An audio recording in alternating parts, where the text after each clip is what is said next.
Ano yun? Putsang gala. Ano yun? Napakalaki naman yung bumagsak.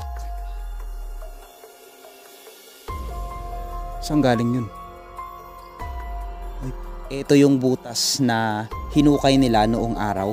At hanggang ngayon, tignan nyo, makikita nyo pa rin dito itong kawayan na ito na nakahambalang dito. So isang indikasyon to na may nakuha talagang isang malaking kayamanan dito. At kung makita nyo yung mga semento na yan, oh, yan yung patunay. Tapos itong part daw na ito, habang hinuhukay nila noon, meron daw nagmamakaawang isang matandang babae na umiiyak daw mula sa butas. Kaya hindi na nila tinuloy ang paghukay nito. Narinig yun?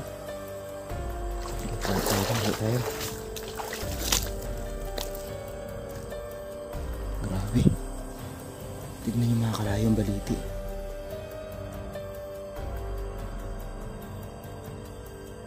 So patuloy tayo. Tara.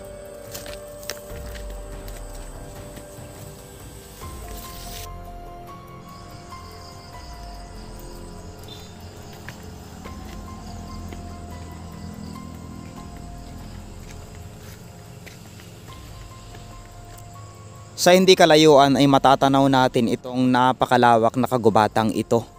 Meron tayong nadiskubre nga dito na isang butas na pinaniniwalaang pinaghukayan ng kayamanan. Maraming nagsasabi na ito rin yung lugar na kung saan may naririnig silang kakaiba at iyak ng isang babaeng matanda na humihingi ng hustisya. Ano nga ba yung mga kwento at kababalaghan pa na makita natin dito sa part na ito? Dahil kung mapapansin nyo nga, liblib na lugar, bagamat hindi man siya nakakatakot puntahan, ay may mga kwento pa rin dito na pinaniniwalaan yung mga tao na meron daw ditong mga dambuhalang ahas na nakatira, na kung tawagin ay ang ahas kalabaw. Kamusta kayong lahat? Ako si Mr. Kalahi at samahan nyo akong puntahan ang napaka-misteryosong butas na yun na makikita sa gitna ng kagubatan. So muli maraming salamat po sa inyong suporta, sa patuloy na panonood ng aking mga vlog, at sa lahat ng mga OFW natin na nagtatrabaho sa iba't ibang bansa. Mag-iingat po kayong lahat. Ayan, so bago tayo makarating doon sa ating pupuntahan, ito muna yung madadaanan natin, itong napakalawak na palayan na ito. Kung makikita nyo nga naman.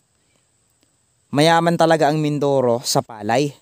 Ang mahirap lang dito, yung dinatnan tayo ng isang sakit ng palay na kung tawagin ng mga magsasaka ay yung kuto. So ang dami talagang napirwisyo nung time na bago pa lang sisibol yung palay tapos dadapuan ng kuto. Ayan, so kung makikita nyo, ito yung mga buhay, pero meron ditong isang part na namatay na. Ito yung pinoproblema ng mga magsasaka. So ano nga ba yung laman na to? Ayan o, yan. So ang hirap. Ito kasi mga kalahi, yan, tignan nyo yung dulo. Ito yung problema, yung dulo nyan nabubulok na. Yung dulo nyan kung saan makikita natin doon yung isang insekto na naninirahan at patuloy na sumisira ng mga palay, 'di ba? Yung mga palay, grabe, ang ganda na. Kita nyo naman, 'di ba?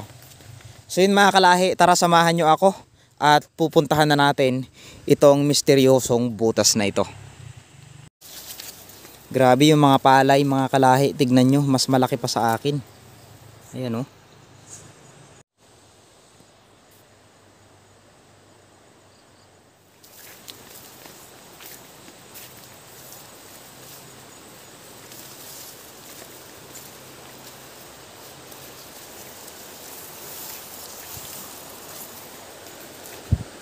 Bali mayroon pala tayong isang sapang madadaanan dito bago natin mapupuntahan yung lugar na yon. So itong sapa na ito ay napakatagal na dito, pero hanggang ngayon hindi pa rin siya lumalaki. Ayan o, tignan nyo naman mga kalaki, diba? Ayan yung itsura ng sapa. Napakalawak niyan. Pero dahil sa mga puno na sumusuporta dito ay hindi na ito nasisira. Ayan, so muli sa mga naghihingi ng bulaklak ng kawayan, eto na po yung bulaklak ng kawayan ulit. So bago po natin ito kukunin kapag ipapadala na natin sa inyo, kasi hindi natin siya pwedeng kunin pala dahil masisira. So pwede natin itong ibalot na lang sa telang itim para pag naipadala ko sa inyo ay safe siya. So ito siya, o yan. Mayroon ditong mas malaki, siguro ito yung ipapadala ko sa inyo kung sino yung nag-request. Shout out kay Ma'am Jing Siriaco at kay Ma'am Julie Iwaw. Ito po yung bulaklak ng kawayan na ipapadala ko sa inyo. At sa ating mga subscriber from Cagayan de Oro, sa humihingi ng bulaklak ng kawayan, ito po siya. Ayan, pangontra daw po ito sa kidlat. Kung sakaling may makita kayong ganito ay kunin nyo. So hindi siya accurate ngayon na kunin dahil araw po ngayon ng Lunes. So kailangan natin kunin to sa araw ng Martes o Biyernes. Ayan, sana pagbalik natin nandito pa ito. Alright, so tara, magpatuloy tayo sa ating paglalakbay. May napapansin ba kayo dyan mga kalahi? Paki-comment na lang kung may napapansin kayong ibang mga nilalang dito na nakatira. Tara, lakbay tayo. Uy mga kalahi, meron ako nakita dito, isang buto ng isang nilalang. My God, ang laki. Sa palagay nyo, anong klase ng buto ito? Parang buto ng isang dinosaur. Napakalaki naman. At tignan nyo, ang laking buto na ito mga kalahi. Ayan oh, sobrang laking buto na ito. Grabe, anong klaseng buto kaya ito? Parang buto ng isang malaking nilalang. So itatabi lang natin yan dito dahil hindi naman ito yung purpose natin. So nakita ko lang siya, namangha lang ako dahil may ganito pala kalaking buto dito.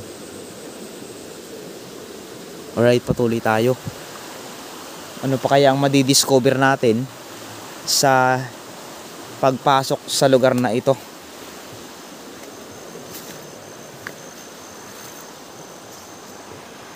Oh my God. So saan tayo dadaan ngayon?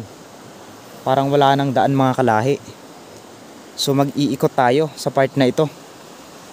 Ayan, hanap tayo ng daan. Tignan nyo yung mga daan. Ayan, punong-puno na ng mga ganitong klaseng halaman. Ayan oh. Ingat tayo, ang sakit na ito makatinik. Ito yung tinatawag na giant. Ito yung dinadaanan natin mga kalahi. So isang gilid ng kakahiyan na kung saan meron tayong mga madadaanang bakod. Isa lang sa napansin ko dito, parang may dumadaong na barko. Naririnig nyo ba yun? Itong part na ito, parang may dumadaong na barko. My God, sinasalubong tayo ng maraming ibon. Naririnig nyo ba yun mga ibon?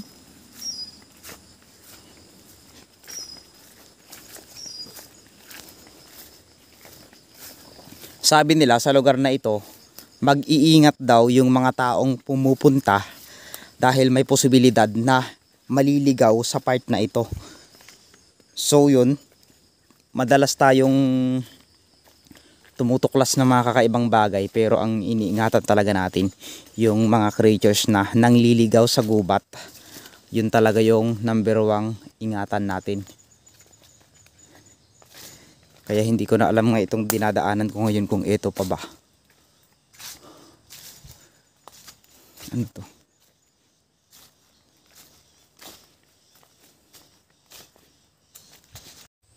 Ito yung dadaanan natin ngayon. Grabe, kailangan nating umakyat dito. Parang malusot lang itong lugar na ito. Grabe. Ang creepy dito mga kalahi, pakiramdam ko. Parang may mga tumitingin sa akin. Ikot natin yung camera. Naririnig nyo ba yun? Sobrang daming ibon na tumutunog dito banda. Bigla akong kinilabutan.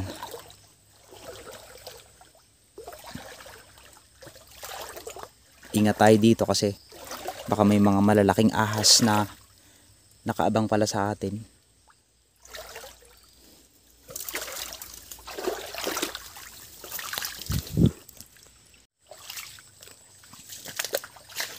So mga kalahi, malayo pa tayo sa ating pupuntahan ngayon. Kaya patuloy nyo lang na panoorin itong video na ito. At paniguradong mamamangha kayo sa inyong makikita mamaya. Kasi yung lugar na yun ay pinaniniwalaan talagang pinaghukayan ng mga kayamanan dito sa amin. Mayroon nga rin mga kwento dito, yun nga sinasabi ko sa inyo ng paulit-ulit. Yung isang babaeng matandang umiiyak at humihingi ng hustisya. Ang creepy sa lugar na to.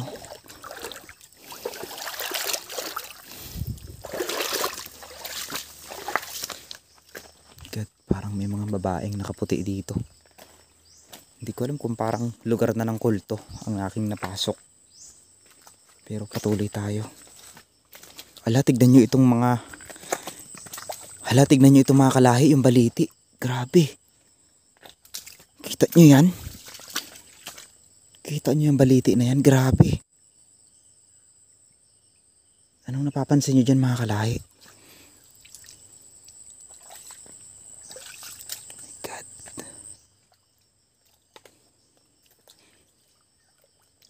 Kinikilabutan ako mga kalahi.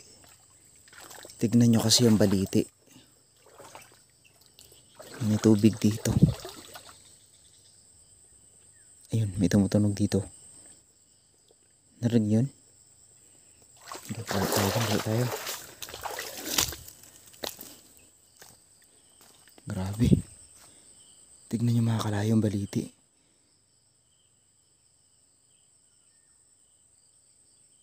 So patuloy tayo. Tara.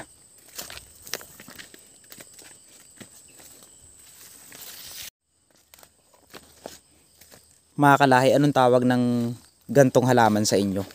Tignan nyo, nakakamangha. Meron siyang mga bunga. Bunga ba ito o bulaklak? Ito o, tignan nyo mga kalahi. Anong tawag sa inyo na to? Napanood ko ito minsan sa isang vlog na ito ay endangered na daw. Pero bakit sobrang dami dito? Kung endangered ito, sana konti lang ito. Ayan, tignan nyo. Grabe, oh my God, may nakita tayo dito mga kalahi.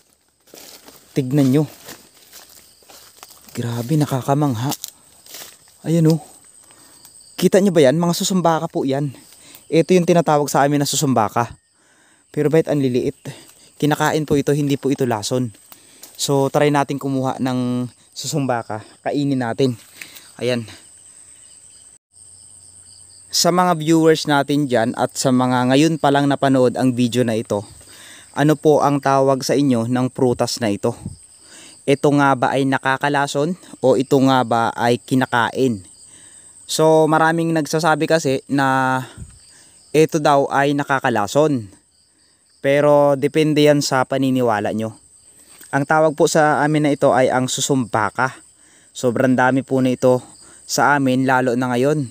Madalas po ito ay binibenta sa market at napakamahal daw po itong klase ng prutas. So abangan nyo at kainin natin mamaya ang prutas na to. So patuloy tayo sa paglalakbay.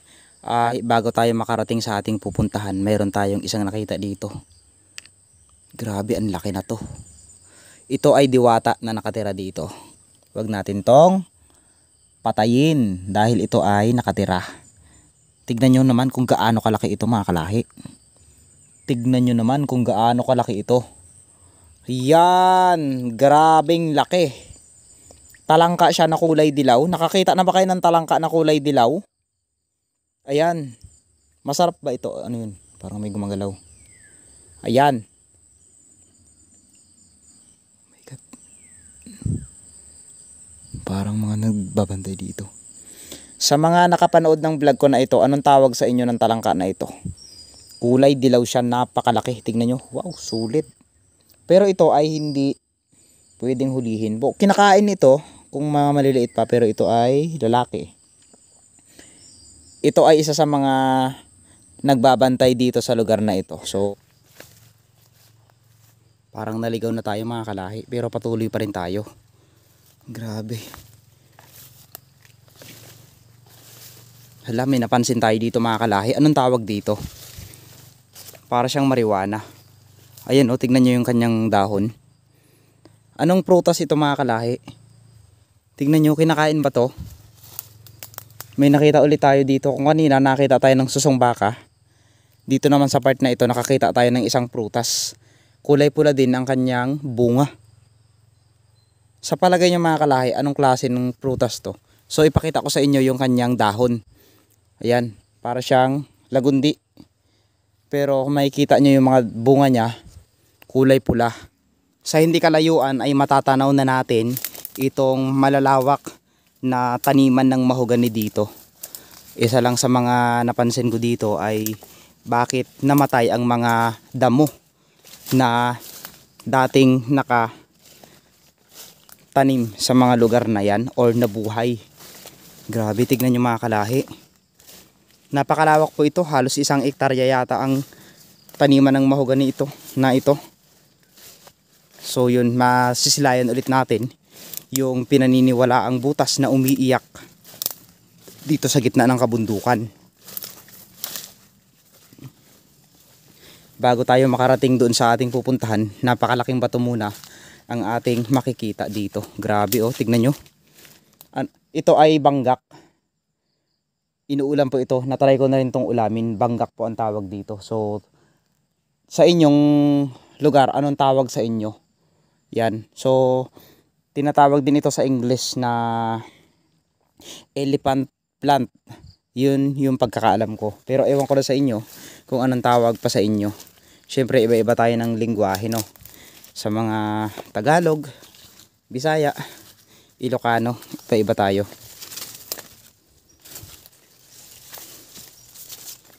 Namamangha ako dito sa malaking bato na to. Para siyang corona.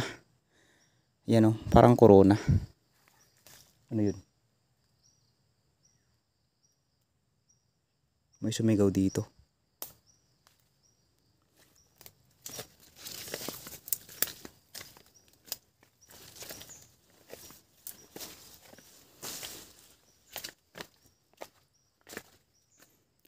Narinig yun? Parang may sumigaw. Hindi parang may sumigaw talaga. May tao dito.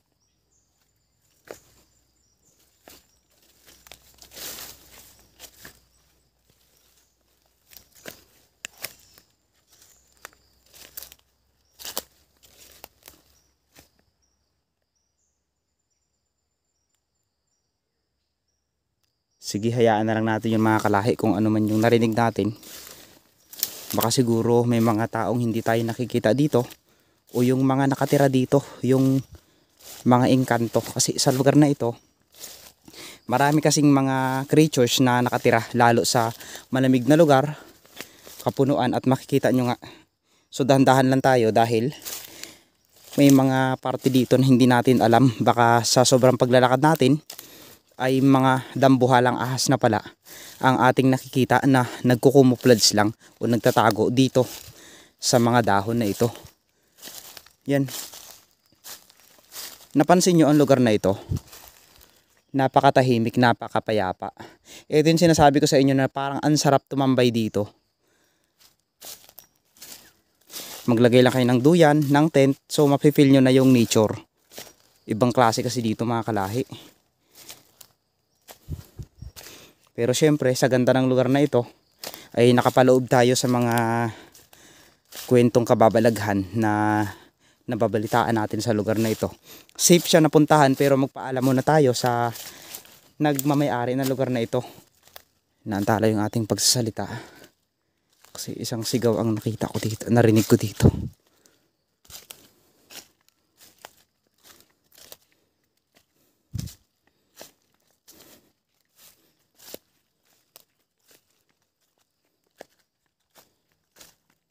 Parang mayroon nagmamasid sa akin dito. Hindi ko alam. Parang may mga nagmamasid sa aking tao. Parang ang dami nila.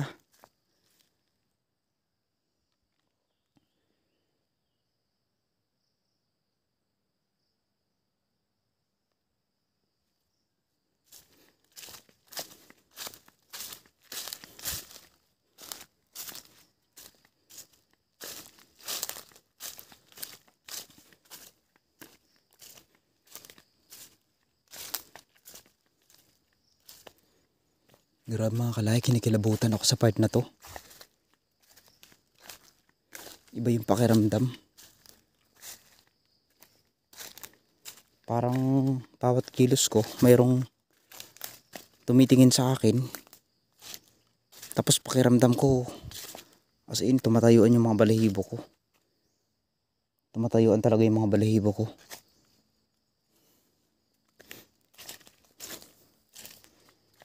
Ito na ba yung hukay? Ay hindi pa. Nagtatayuan ng mga balahibo ko mga kalahi. Grabe. Kinakilabutan ako.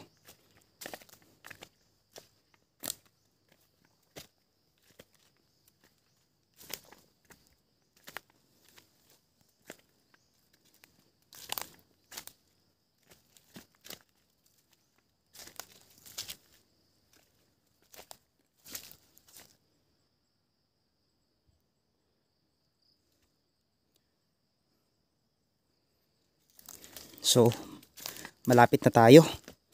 Pagbaba natin dito, eto na yun. So, patuloy pa rin sana kayong manood ng aking vlog na ito.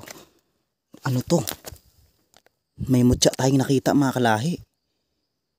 Tignan nyo. Kulay itim na mutya. Iuwi natin to. Grabe. Hala, tignan nyo mga kalahi. Bakit ganito? Hala oh. Uy, ano yun? Ano yun?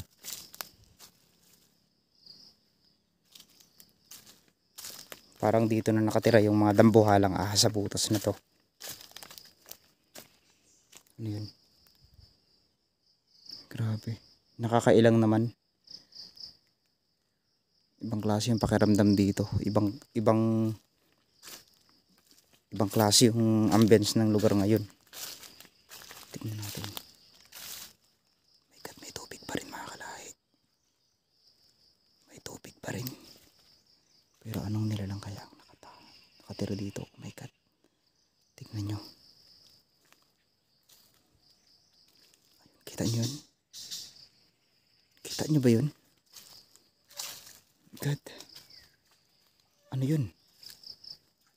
Oh my God.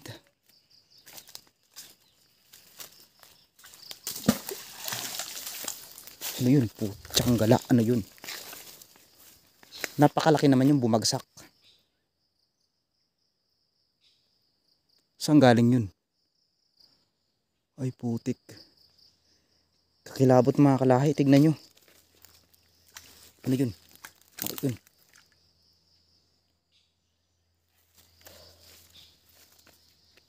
May mga palaka dito pero kakaiba yung bumagsak kanina. Sobrang lakas nun. Hindi ako makapaniwala. Ano yun? So mga kalahi, nandito na tayo sa part na ito. Ito yung butas na hinukay nila noong araw. At hanggang ngayon, tignan nyo, makikita nyo pa rin dito itong kawayan na ito. Na nakahambalang dito. So isang indikasyon to na may nakuha talagang isang malaking kayamanan dito. At kung makita nyo yung mga semento na yan, oh, yan yung patunay. Tapos itong part daw na ito habang hinuhukay nila noon, meron daw nagmamakaawang isang matandang babae na umiiyak daw mula sa butas. Kaya hindi na nila tinuloy ang paghukay nito. Pero ayon sa mga ibang kwento na sabi-sabi ay nakuha na daw yung mismong kayamanan na nakatayo dito. So matagal ng panahon yun, pero kung makikita nyo nga, kahit matagal ng panahon yung lugar ay makikita nyo pa rin yung pinaghukayan. So walang taong huhukay sa mga ganitong lugar nang walang intensyon o interes. So kung makikita nyo, ayan, 'di ba? Nasa gitna tayo ng isang napakalawak na kagubatan at napakalayo ito sa kabahayan. Siguro kung lalakarin mo ito ay aabutin ka ng kalahating oras. Tapos maghuhukay ka lang dito nang walang dahilan. Kaya yan. So mag-aabang tayo ng mga nilalang dito na nakatira. Kung makikita nyo. Meron at meron dyan. Lulutang sila tapos lulubog din. Yun yung mga palakang naninirahan dito. Ito kasi yung tubig. Yun, may lumutang na. Yan, sige. Ayan, may lumutang na isa. So titignan natin, isa pa lang yan ha, bilangin natin. Tignan natin dito kung may mga nilalang na nakatira, baka may mga dambuhalang ahas dito. Ayan, isa, dalawa. Yan na, isa, dalawa, tatlo. Ayun, tatlo na, tatlo. Apat na, yun nakita natin, apat. Tabi-tabi lang po kung naninirahan kayo dito, hindi po ako manggugulo. Ayan, apat na. Isa, dalawa, tatlo, apat. Apat na po yung nakita natin. So ano pa kaya ang mga ibang makikita natin dito? Ayan. Lima na sila, lima. Yun, lima na. Kung makikita nyo, lima na silang palutang-lutang dito. Anim na, anim. God, sobrang dami palang nakatira dito mga kalahi. Grabe. Isa, dalawa, tatlo, apat, lima, anim. Anim na po. Pito na. So, pito na ang mga nakalutang. 8, 9. Yun, 9 na. Ayun o, mayroon ditong isa, 9. Grabe. Bilangin natin isa-isa itong mga nakalutang. So, lumabog ulit. 8 na lang, 8.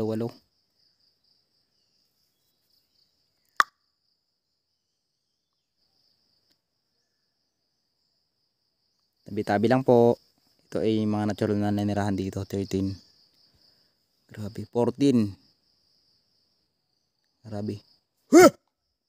Ay, yung iba hindi rin nagulat. Ayan. Maraming salamat po sa patuloy nyong panunood ng aking vlog ngayong araw.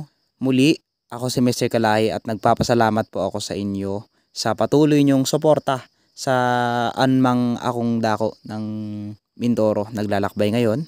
Siyempre sa lahat ng mga taga-Antique, see you soon. So malapit na tayong mag-explore sa Antique at hahanap tayo ng mga bagay dyan na gagawin natin, no? Doon na tayo magbablog ulit sa Antique. So try natin mag-explore ng kakaiba. Kung makaraskus dito, putik, kinakilabutan ako. Alright, so sa lahat po ng nanonood sa akin ng vlog na ito, especially sa Taytay Rizal. So, isa lang naman yung gusto kong i-shoutout dyan sa Taytay Rizal eh. Yung aking pamangkin na si Elmer.